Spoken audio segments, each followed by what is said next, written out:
Olá pessoal, mais uma aulinha sobre agora a respiração humana, que é muito importante, cai muito em vestibular também, e você tem que saber para o seu dia a dia, é fundamental o conhecimento. O que a respiração humana tem diferente de muitas respirações e de mais importante de conhecimento seu? Primeiro, ele tem um sistema respiratório mais complexo. Ele precisa entrar por um caminho, seguir esse caminho até os pulmões. Lá dentro dos pulmões existem os alvéolos pulmonares. Importante lembrar que o caminho que ele percorre, lá no final, existe um processo de troca de oxigênio com gás carbônico com o quê? Com o sistema circulatório. É onde integra o sistema respiratório com o sistema circulatório. Então, quando você procura saber qual é o caminho que ele tem que tomar, tenta lembrar narinas, tá? Faringe, laringe, traqueia, brônquios, bronquíolos e alvéolos pulmonares. Então, isso é um caminho rápido, onde ele entra oxigênio, é purificado das narinas, ao mesmo tempo ele sofre um aquecimento para fazer bem para você, por isso que quando você vive em um lugar frio, em regiões frias, você tem que proteger para que o ar entre de forma mais clara e mais quente possível, senão vai haver o choque com o próprio organismo da gente. E ele percorre rapidamente. Pode entrar pela boca? Até pode, mas ele não vai purificar e nem aquecer de forma correta. Isso é importante. Por isso que a gente tem que saber trabalhar a respiração para dormir melhor, para andar melhor, até para comer melhor. Lembra que aqui embaixo, entre faringe e laringe, existe uma estrutura chamada epiglote, que é justamente o que? Quando vai o alimento, quando vai o oxigênio. Então não permite, teoricamente, que o alimento entre para os pulmões e não permita que o ar entre para o estômago, esôfago e estômago. Então, ok, é um ponto em comum entre eles. O epiglote abre e fecha conforme a sua atividade. Por isso sua mãe deve falar para você o tempo todo: meu filho, come e depois respira e fala. Por quê? Porque senão acontece o quê? O seu epiglote não sabe para onde vai. Para a direita, para a esquerda, para a direita, fecha, abre e aí pode causar um engasgo e aí você põe muitas vezes para fora aquele alimento. Tá bom? Então, primeiro ponto. Então, lembra, nós temos um caminho a ser tomado e ao mesmo tempo nós temos o quê? Lá no fim, que é chamado encontro sistema respiratório e circulatório, o chamado processo de hematose. Hematose o que é? É troca entre gás carbônico e oxigênio do pulmão com os capilares que envolvem e irrigam bastante esse pulmão. Então, narinas, faringe, laringe, traqueia, brônquios, bronquíolos e alvéolos pulmonares. Já estão lá dentro dos pulmões, tá? Então aí está o pulmão, para você ver o caminho que ele tomou até chegar. Tem gente que tem problemas em função da poluição, muitos problemas. Tem gente que tem dificuldade respiratória porque respira mal, sim. Então a gente tem que trabalhar isso desde criança, né? Justamente para o quê? Para poder ter uma vida saudável, tá? É óbvio que hoje a gente sofre muito em função do quê? Da poluição, de uma série de características que estão externas da gente, e a gente tem que saber muito bem a higienização dessa região, principalmente a região de entrada e saída do ar, tá? E o ar é composto o quê? De muitos gases, além de muitos gases, muita sujeira. Nenhum lugar do mundo é tão saudável, tá? Mas você consegue atenuar um pouco essas condições. Quando a gente vê hoje falando de contaminação no inverno através de vírus e bactérias, a maioria entra pelas vias respiratórias, que são as mais perigosas. Articulação de palavras, posicionamento de língua, né? Estrutura dentária também ajuda no processo respiratório. E hoje, fundamentalmente, quando a gente dorme muito mal, é muito relacionado à própria respiração. Então você tem que tomar muito cuidado com isso, senão você vai ter dificuldades sempre, tá? Atletas fazem isso, pessoas comuns que não são atletas também têm que se preocupar. Todo mundo tem que se preocupar porque, obviamente, a atividade vai ser forte.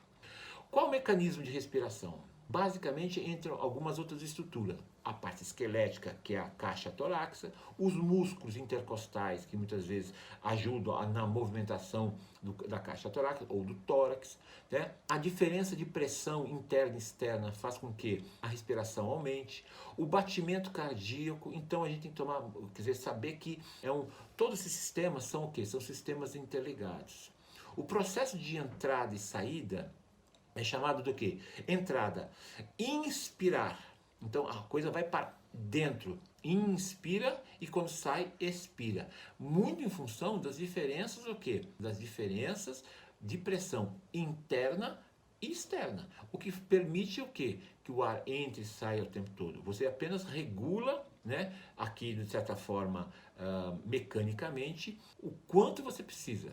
Se você resolve correr, né, andar mais rápido, o seu organismo vai te exigir que você respire mais rápido também. Isso, com isso faz com que a sua inspiração e expiração aumente. Os processos juntos, né, é um processo chamado de respiração, a chamada respiração mecânica. Não confundam com a respiração celular, que ocorre lá embaixo na célula, lá com a mitocôndria. Tá? Então é muito importante você entender isso, que as vias respiratórias são fundamentais para o processo de inspiração e expiração. E principalmente a caixa torácica e os músculos intercostais ao mesmo tempo. Aí vem aquela história, mas eu fui para altitude, tive dificuldade para respirar, passei mal, cheguei até desmaiar, até perder os sentidos, como a gente já sabe, que a falta de oxigênio faz isso.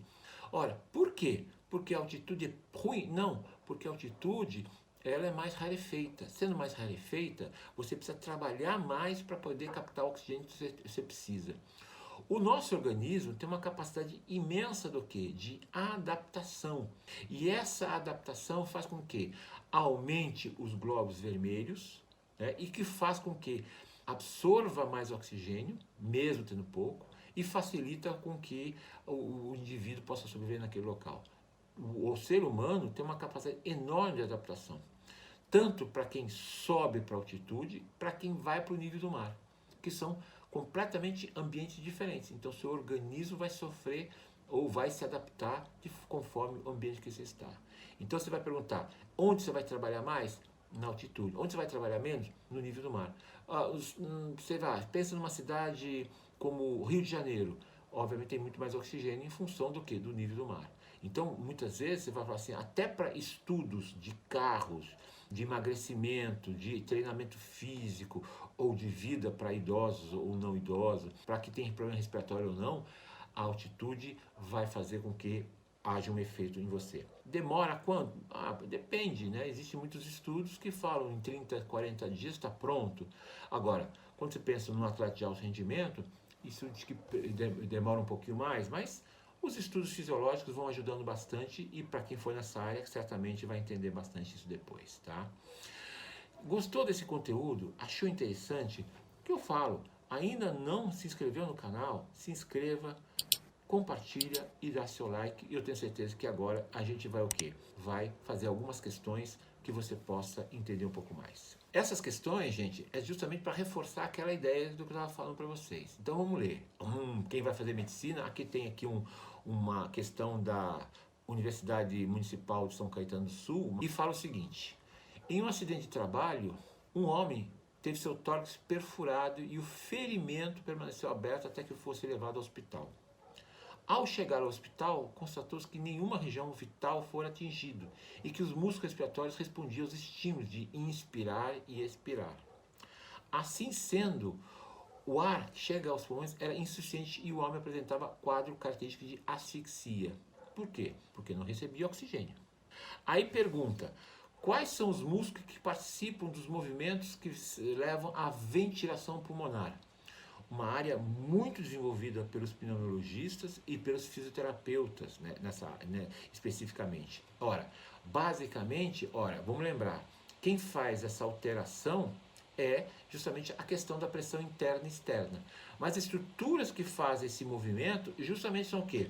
Músculos intercostais, o tórax, que são estruturas físicas dessa região. Então, como seria a resposta? O diafragma, as intercostais.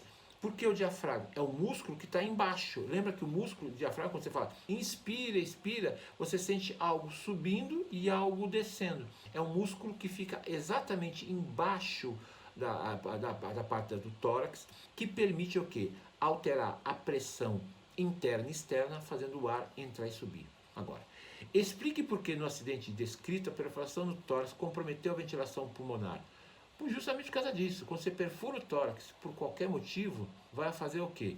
vai haver uma diferença de pressão interna e externa. Com isso, não havendo uma diferença, faz com que os indivíduos não consigam o quê?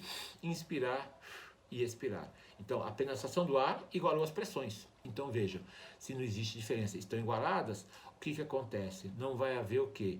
O eterno entra e sai de oxigênio por diferença de pressão. A tentativa de entrar e sair oxigênio, muitas vezes está relacionada com o quê? Está relacionada com a diferença de pressão.